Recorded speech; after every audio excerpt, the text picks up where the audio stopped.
with his disarming smile and muscular build, seemed promising on our first date. But his view of a playful leadership wasn't the partnership I sought. This is going to be a challenge to find a partner who is suitable for a female-led marriage. Next was Adam, the tech whiz with a sweet charm, who gleamed eagerly at submission at the mere mention of a woman in charge. Nice, yet lacking the fire of challenge I crave. I don't want a man who waits for instructions at every turn. I need a force of his own, someone who challenges me, who stands strong but still chooses to yield. I don't crave easy surrender from a naturally submissive man. I want a powerful man to recognize when he's been conquered. And then, Adrian, an unexpected variable in my carefully calibrated world. I had nearly given up when I met him. He wasn't just another sharp-dressed executive in a sea of ambition. Men like Adrian rarely have the humility to relinquish control, to trust in the guidance of a dominant wife who leads with unwavering authority. They charge forward, convinced the world will bend to them. But there was something different about him. It was in his eyes, not just ambitious, but analytical. Like he was always 3 steps ahead, solving equations no one else could see. Our first meeting wasn't some fleeting exchange at a networking event. No. Adrian made his entrance in a way I couldn't ignore. I was at a gallery, indulging in a rare moment of solitude, studying a painting that felt off. The composition was striking, but the emotion wasn't there. I was so lost in my critique that I didn't notice him until he spoke. "You don't like it," he observed, standing just close enough to make his presence known. I glanced at him, unimpressed. "It's technically perfect, but lacks conviction." He tilted his head, considering my words, then smirked. Like a man who wins every argument, but never really listens. That got my attention. Most men would have taken the opportunity to impress me with their own interpretation, but Adrian didn't try to outmaneuver me. He mirrored my thought process, challenged it just enough to make me curious. I was about to leave. "Walk with me," I said. He could have hesitated, could have made some excuse about a meeting or an obligation. But instead, he fell into step beside me without question. The city pulsed around us as we walked, the conversation unfolding like a game of chess. Curiosity isn't submission, but it is a doorway, and I wanted to see if he had the nerve to step through. So I tested him. I steered the conversation with quiet dominance, measured in my words, deliberate in my control. Most men either resist or retreat, but he did neither. He held his ground, unshaken, his focus locked onto me with an intensity that felt almost forensic. And for the first time in ages, I met a man who wasn't just listening. He was studying me. I threw out observations. He volleyed back with sharp insights. But never once did he try to steer the conversation in his favor. He wasn't just listening. He was deciphering. I stopped at a streetlight and turned to him. "Why did you come with me?" He met my gaze without flinching. "Because you intrigue me." "And you are," he said simply, a flicker of something unreadable crossing his face. Respect, amusement, or maybe the same curiosity that had me wondering how far. I could push him, but I have a feeling Adrian isn't the type to scare easily. And that makes him very, very interesting. I have yet to unveil the true extent of my family's legacy to Adrian. The depth of my intentions is still cloaked in secrecy. Now isn't the moment for such disclosures. Yet, as I observe him, ponder his reactions and gauge his understanding, I can't help feeling a stirring sense of possibility.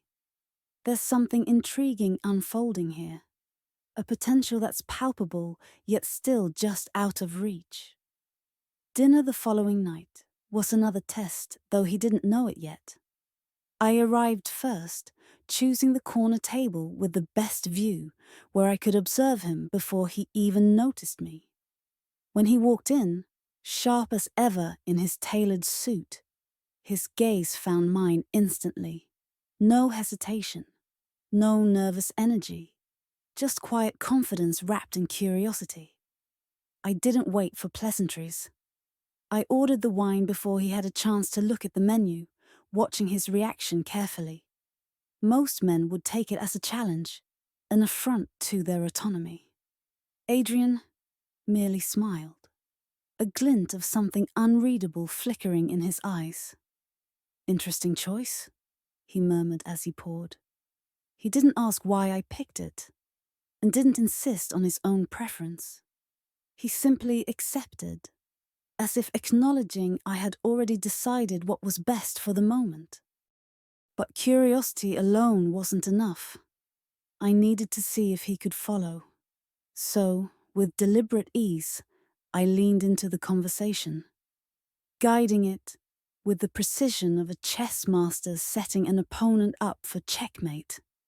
He listened, not with passive submission, but with something far more dangerous: active engagement.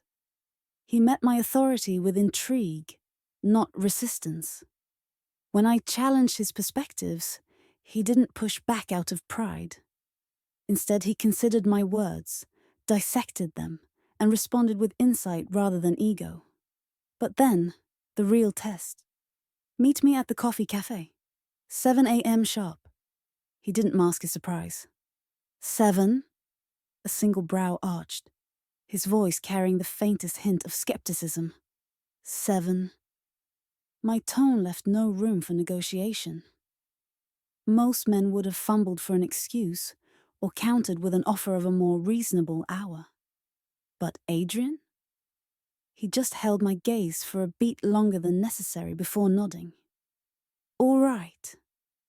The next morning, he was there, impeccably dressed despite the ungodly hour, though I could tell by the slight tension in his jaw that this wasn't his usual routine. I let him wait a few minutes before I arrived, just to see if impatience would surface. It didn't. We sat in silence at first, drinking our morning coffee. Then I asked, "Why did you come?" His answer was simple. "Because you told me to." That was the moment I saw it. That flicker of recognition beneath his polished exterior. He wasn't just following my lead. He was learning the rhythm of it, stepping in sync with a dynamic he hadn't fully grasped yet, but instinctively respected. Over the next few months, I continued to shape him, subtly, deliberately.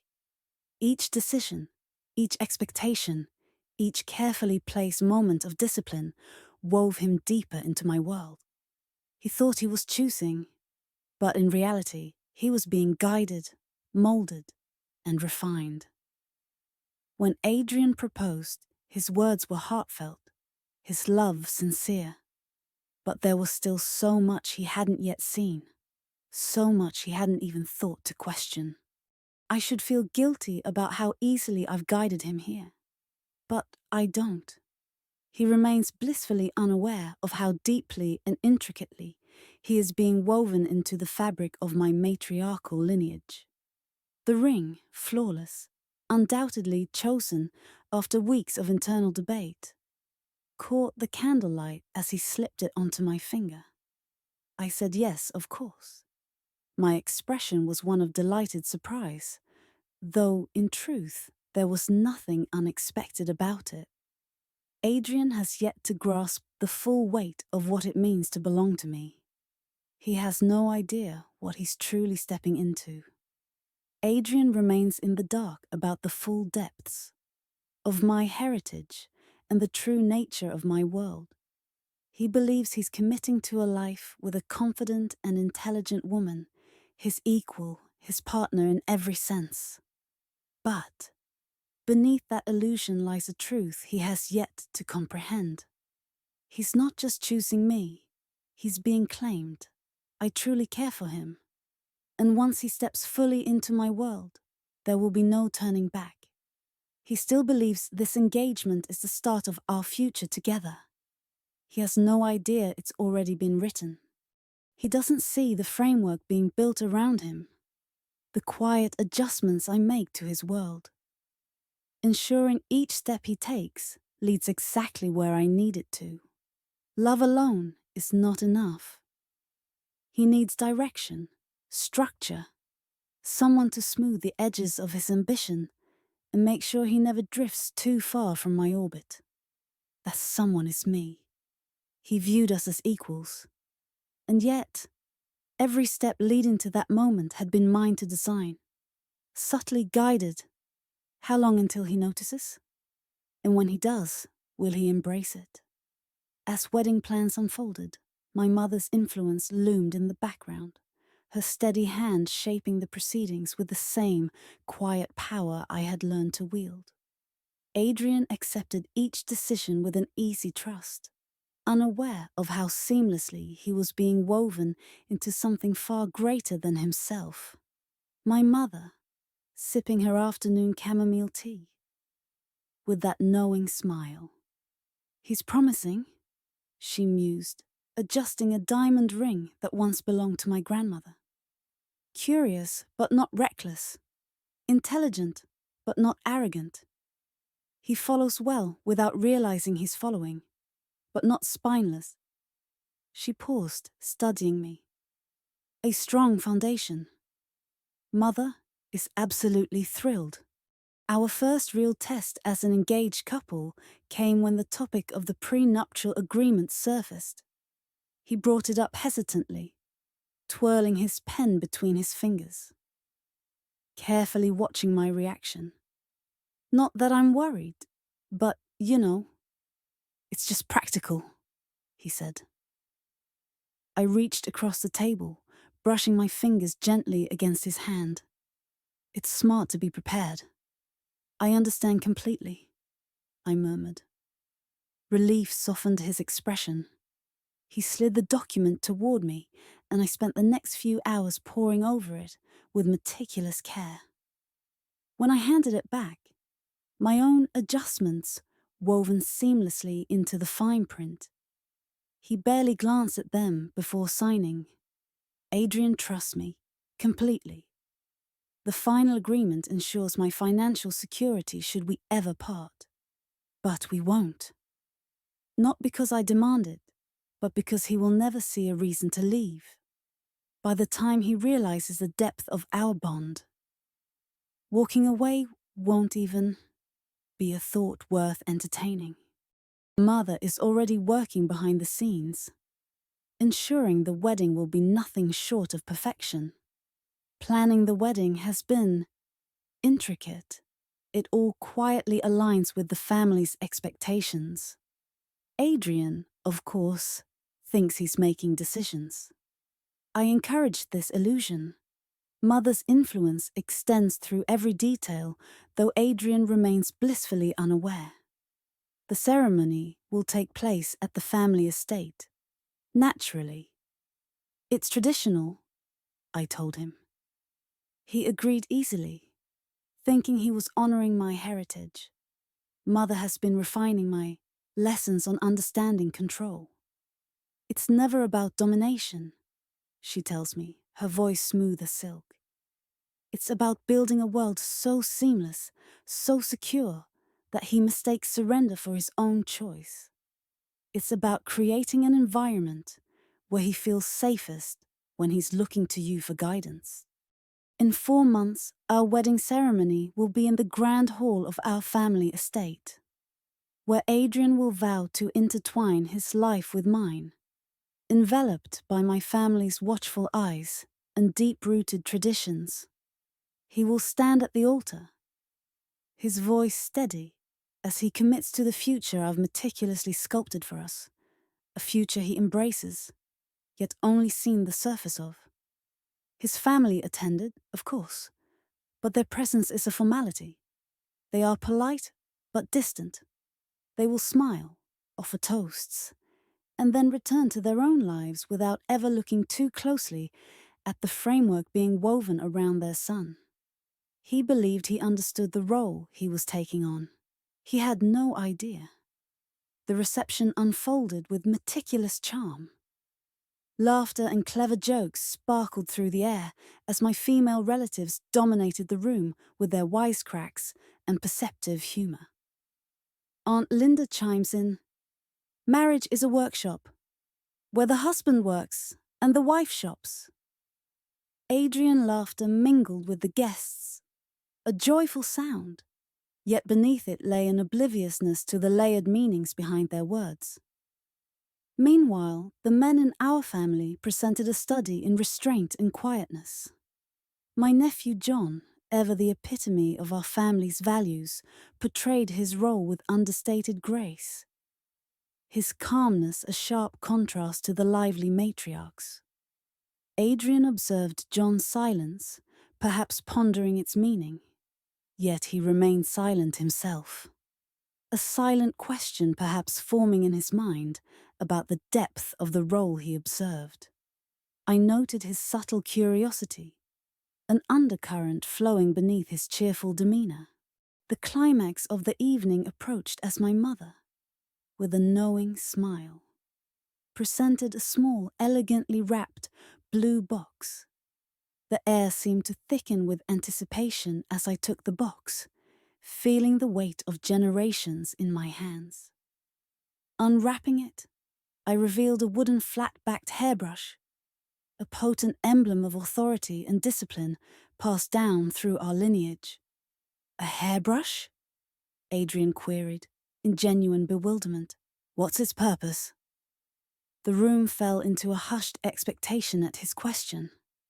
I caressed the smooth wood of the hairbrush, a slight smile playing on my lips. "It's a cherished family tradition," I answered softly, deliberately vague. "All will be revealed in time." Adrian nodded, his acceptance tinged with an intrigued confusion. As the evening waned, I caught him stealing glances at the enigmatic gift. His curiosity clearly piqued. The hairbrush, a simple yet profound artifact, now stood between us, an unspoken promise of the lessons and revelations to come in our new life together. His fascination with my world amused me. There would be time, when the moment was right, to reveal its full significance. But for now, I let him linger in curiosity, unaware of the deeper currents pulling him in. The women of my family moved through conversations with effortless dominance, their voices weaving the narrative of the night. Laughter, sharp wit, and quiet commands masked, as suggestions dictated the flow of every discussion. They didn't need to demand attention. It was simply given. And the men, including Adrian, they understood their place in this unspoken hierarchy. Engaged but never commanding, present yet never disruptive. Their words were measured, careful, offered only when invited, received with indulgent amusement or quiet approval. They were the pillars, steady and supportive, yet never the architects. Their roles had been set long before tonight, and they played them well, whether they realized it or not. Adrian, in particular, intrigued me. He wasn't oblivious to the balance of power in the room. I could see it in the way his eyes followed the quiet exchanges, the moments of silent agreement between the women, the way decisions were made without debate. He wasn't resisting it. He wasn't questioning it. He was studying it. And that, more than anything, made him worth of keeping. Tonight, as we retreat to the privacy of our bridal suite, Adrian's understanding of his role within our marriage will begin to crystallize. This wedding is not only a union of hearts, but a binding of his will to the visionary life I have charted for us, where he will flourish under my leadership and discipline. Today was perfect because it marked the beginning of something far greater. A carefully laid foundation. Adrian does not yet see the design taking shape around him. The unseen threads, the deliberate guidance, the structure that will gently, inevitably, shape him into the man he was always meant to be. But when the moment of revelation comes, I hope he will not resist. I hope he will not simply accept, but embrace what I have built for us, not out of submission, but out of trust, out of love. Slipping into my bridal lingerie, selecting each delicate piece with intent. His gaze traced over me as I moved, slow and deliberate. I held his eyes with astonishment, reverence as I gestured. Come here. As he sat beside me, his eyes lingered on the delicate lace of my lingerie, trailing down to the soft curve of my thighs, beneath the sheer fabric. His gaze with unspoken desire, as the sheer fabric teased more than it concealed. Good. He would associate this moment, this conversation, with desire, with beauty. It will soften his resistance.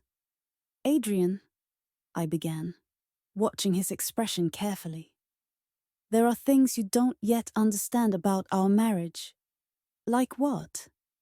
Like the way it will function. I let my fingers trail along the armrest, my voice slow, measured. In my family, women reign. We don't just lead, we discipline and refine, ensuring that structure and obedience and absolute devotion uphold the balance we demand. His breath stilled. Discipline? Yes. My voice was unwavering.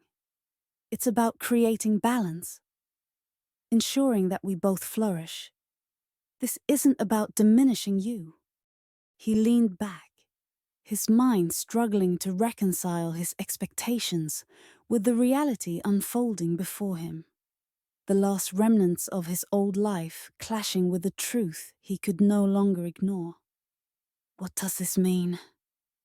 I reached for the item resting beside me, my fingers curling around its familiar shape. Slowly, deliberately, I lifted it. A hairbrush, its smooth wooden surface. Simple and elegant, but unmistakably heavy in my grip. Adrian's eyes locked onto it, his pupils dilating with a mixture of confusion and something deeper, something unspoken. You're serious. His voice was quieter now, the casual bravado he usually carried nowhere to be found. I held his gaze, unwavering, completely. Turning the brush in my hands, I let the weight of it settle between us. This, I murmured, my voice low and steady, is a symbol of our family's traditions. My mother used it to guide my father, and now it is mine to use with you. But obedience and respect for our roles are not optional, as long as you accept your place. Adrian, there will be order in our home. There will be expectations. As long as you respect them, respect me. This brush will remain a symbol, a quiet reminder. But should you challenge what has already been decided? Understand this, Adrian. I don't seek to punish, but it will serve its purpose. And if I resist? His voice was quieter now, laced with uncertainty, as though he already knew the answer but needed to hear me say it. I tilted my head slightly, watching him with measured patience. Adrian, I will ensure you learn the value of surrender, and in time, you will understand that true fulfillment comes not from fighting, but from yielding. A heavy silence stretched between us, the weight of my words pressing into him, suffocating any lingering illusions of defiance. His posture slowly shedded, his tension fading. Finally, he nodded, his voice barely above a whisper. Okay, I understand. I smiled. Good. You'll learn that submission isn't a burden, Adrian. It's a privilege. I lean over to kiss him on the cheeks. Because I want you to be very, very happy. And he will be, if he accepts what is inevitable. The unspoken warning lingered in the air between us. I understand.